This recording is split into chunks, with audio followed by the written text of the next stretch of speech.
Gvern ġdid nazzjonalista jinvesti fil-ħaddiema tal-korpi dixxiplinati joffri titjib fil-pagi u l-kundizzjonijiet u jagħti lil dawn il-ħaddiema l-appoġġ u l-għodda neċessarja. Sostna dan il-kap tal-Partit Nazzjonalista Alex Borg flimkien ma' Shadow Minister Darren Karabot meta tlieta filgħodu ħabbar 12 proposta importanti sabiex isaħħu s-sigurtà f'pajjiżna u l-ħaddiema fih dan il-forzi tal-ordni.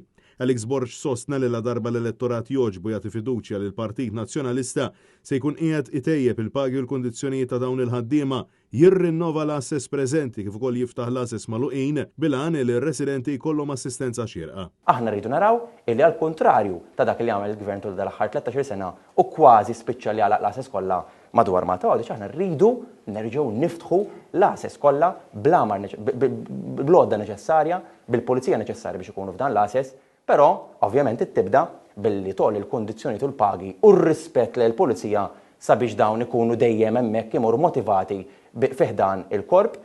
Mbagħad minn hemmhekk ovvjament tibda tattira iktar nies fiħdan il-korp. Filwaqt li insista li jeħtieġ investiment strateġiku fil-kapaċitajiet tal-Forzi Armati ta' Malta, tkellem ukoll dwar il-fatt li d-Dipartiment tal-Protezzjoni Ċivili ikollu blueprints tal-proprjetajiet ta' Malta Għawdex bil-għan li jekk tinqal emerġenza jkollhom idea ċara fejn imorru. Matul il-konferenza tal-aħbarijiet issemma kif hemm bżonn li tiddaħħal sens ta' dixxilpina fih dan il-faċilità korrettiva ta' Kordin madankollu id-dinjità għandha tibqa' fiċ-ċentru ntqal li l-Partit Nazzjonalista jifhem illi meta għandek persuna l-ħabs dik il-persuna se tiskonta s-sentenza u terġa' toħroġ għalhekk.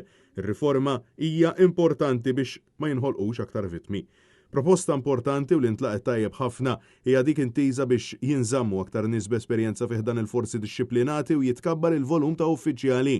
Dan kif Gvern Nazzjonalista jiggarantixxi illi wara li jagħmlu 25 sena servizz se jkollhom paga pensjoni sa meta jagħmlu 35 sena servizz. Din nintrabtu l-Gvern Nazzjonalista mal-eluq tal-25 sena u jekk jażlu li jibqgħu iservu wara, mhux biss ser jirċievu il-paga tagħhom, però se jkunu eligibbli wkoll għal pensjoni. Paga u pensjoni sa meta jilħqu il-35 sena servizz. Dan huwa kollu il-ħsieb illi niksbu l-esperjenza u nżommu l-esperjenza tal-uffiċjali tagħna.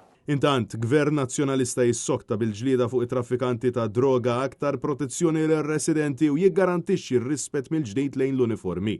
Il-kap tal-Partit Nazzjonalista Alex Borg irringrazzja lil dawn il-ħaddiema tax-xogħol imprezzabbli li jwettqu saq li jinsab fiduċjuż li l-forzi tal-ordni jkomplu jattiraw l-aqwa talenti sabiex ikomplu jitjiebu is-servizzi li qed jingħataw il-Maltin u l-Awċin.